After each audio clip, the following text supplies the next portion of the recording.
Assalamualaikum warahmatullahi wabarakatuh. Salam sejahtera untuk kita semua.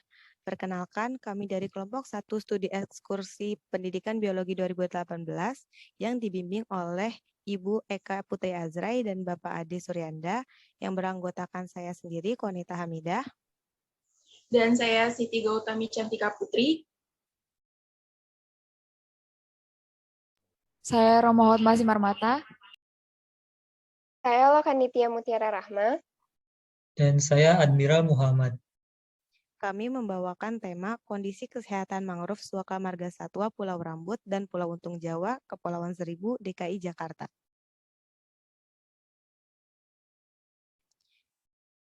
Topik bahasan kita kali ini yaitu pendahuluan, kajian pustaka, dan metodologi penelitian.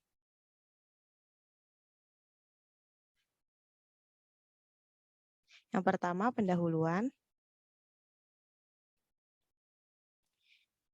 Mangrove di kawasan Suaka Marga Satwa Pulau Rambut memiliki luas sebesar 17,48 hektar di tahun 2017 dan tersebar di bagian utara, timur, dan barat pulau. Pada tahun 2019 terjadi tumpahan minyak di pertambangan minyak lepas pantai daerah Karawang yang mencapai perairan Suaka Marga Satwa Pulau Rambut. Peristiwa tersebut berdampak terhadap kondisi kesehatan mangrove di sana, namun tidak cepat berdasarkan penelitian dari Mardiastuti tahun 2019. Pulau Untung Jawa merupakan pulau berpenduduk dengan jumlah penduduk sebanyak 2.282 jiwa di tahun 2018. Kawasan mangrove di pulau tersebut berada di sisi barat pulau tersebut dengan luas sekitar 12,08 hektar, di mana tahun 2017 Pulau Untung Jawa menghasilkan sampah dengan total mencapai 33,9 kg dan sampah pembungkus makanan merupakan sampah yang paling dominan. Hal tersebut dipengaruhi oleh banyaknya jumlah penduduk dan statusnya sebagai objek wisata. Adanya kedua kondisi tersebut, maka diperlukan penelitian lebih lanjut untuk mengetahui kondisi kesehatan ekosistem mangrove di Suaka Marga Satwa Pulau Rambut dan Pulau Untung Jawa.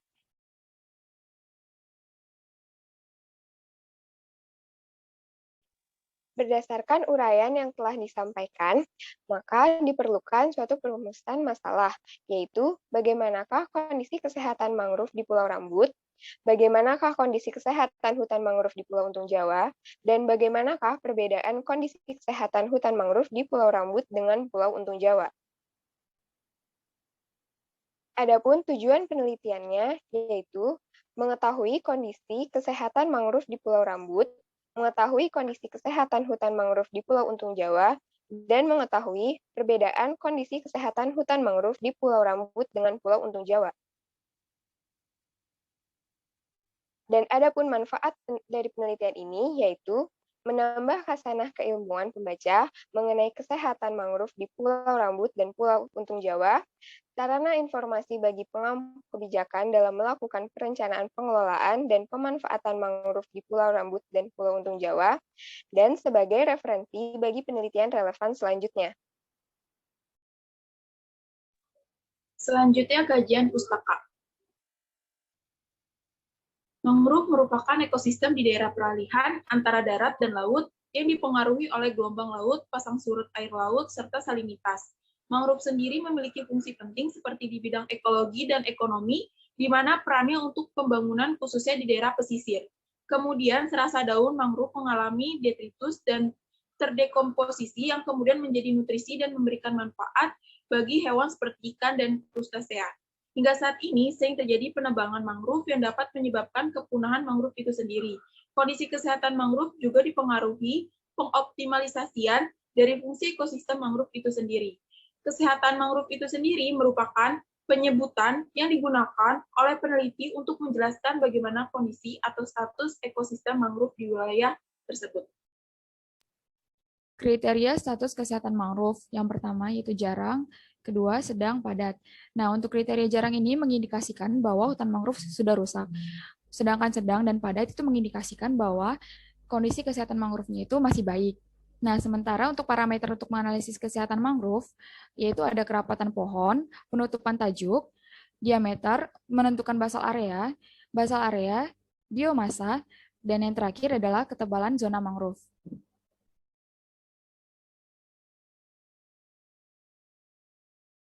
Menurut data BKSDA DKI Jakarta tahun 2008, menyatakan bahwa kondisi vegetasi mangrove di Suaka Marga Satwa Pulau Rambut terus menurun.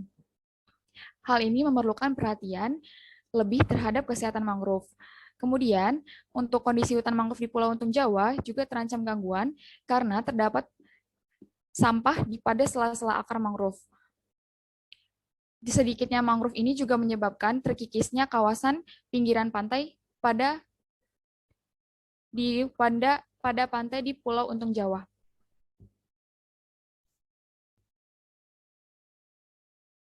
Metodologi penelitian.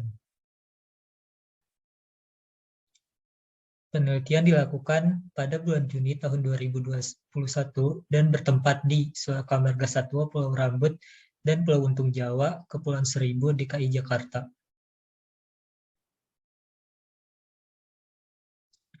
Metode penelitian yang digunakan adalah metode plot bersarang dan digunakan 3 ukuran plot. Yang pertama 10 x 10 meter untuk vegetasi mangrove pohon. Yang kedua 5 x 5 meter untuk vegetasi mangrove pancang, dan yang terakhir 1 x 1 meter untuk vegetasi mangrove semai. Pengambilan data dilakukan di daerah utara, barat, dan timur Pulau Rambut dan daerah barat untuk di Pulau Untung Jawa. Data diambil pada 2 stasiun di masing-masing pulau, dan berikut ada gambar pencitraan satelit yang telah ditandai oleh lokasi stasiunnya.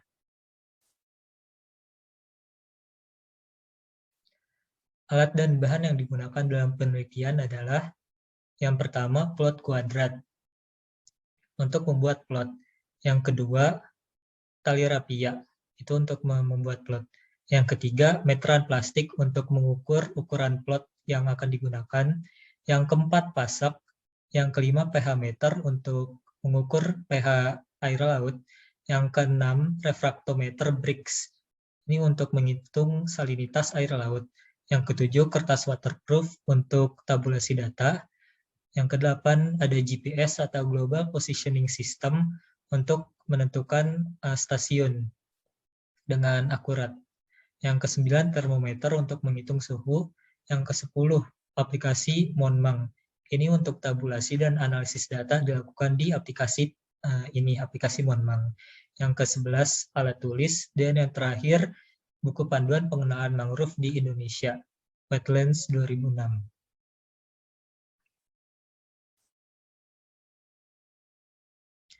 Prosedur penelitian. Yang pertama, persiapan alat dan bahan. Yang kedua, menetapkan transek dari darat ke arah laut di stasiun pengamatan. Lalu yang ketiga, membuat plot bersarang dengan ukuran 10 meter x 10 meter untuk vegetasi pohon, 5 meter x 5 meter untuk vegetasi pancang, dan 1 meter x 1 meter untuk vegetasi semai. Yang keempat, mengidentifikasi mangrove dan menghitung individu tiap spesies yang berada di dalam plot. Yang kelima, menghitung DBH atau diameter batang mangrove setinggi dada. Yang keenam, mengukur parameter lingkungan sepanjang transek yang sudah dibuat, mencakup jenis substrat, pH, suhu air laut, salinitas, tutupan kanopi, cakupan sampah, dan jumlah pohon yang ditebang. 7. Mengolah data dalam tabel tabulasi data dan analisis oleh aplikasi Monmang. Baik, untuk pengumpulan dan analisis data bisa menggunakan aplikasi Monmang. Nah, aplikasi Monmang tersendiri adalah aplikasi ponsel dari Android untuk melakukan input data dan analisis langsung dari situs lapangan saat melakukan pemantauan mangrove. Aplikasi ini menyediakan parameter ukuran morfologi, dominasi, kerapatan pohon, tutupan kanopi, jumlah tebangan pohon, jumlah sampah yang ada di sekitar mangrove, mengidentifikasi substrat, dan menilai indeks kesehatan mangrove.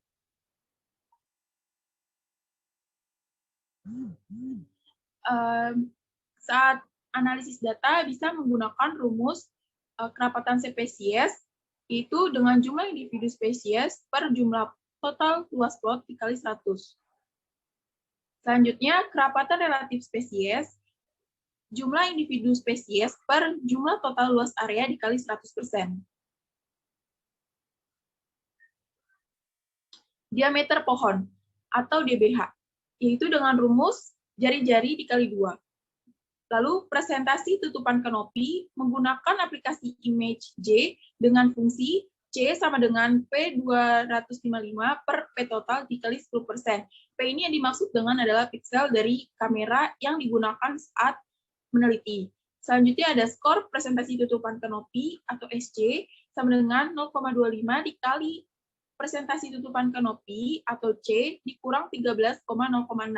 Selanjutnya kerapatan panjang atau SNSP sama dengan 0,13 dikali jumlah dari panjang ditambah 4,1.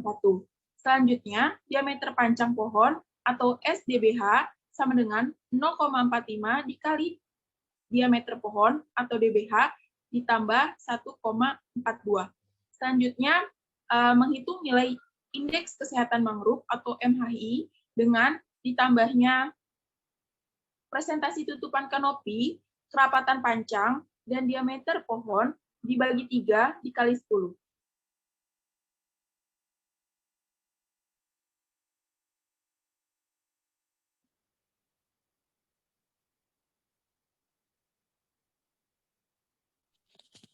Baik, itu tadi presentasi dari kelompok kami, yaitu kelompok 1. Terima kasih atas perhatiannya. Wassalamualaikum warahmatullahi wabarakatuh. Waalaikumsalam.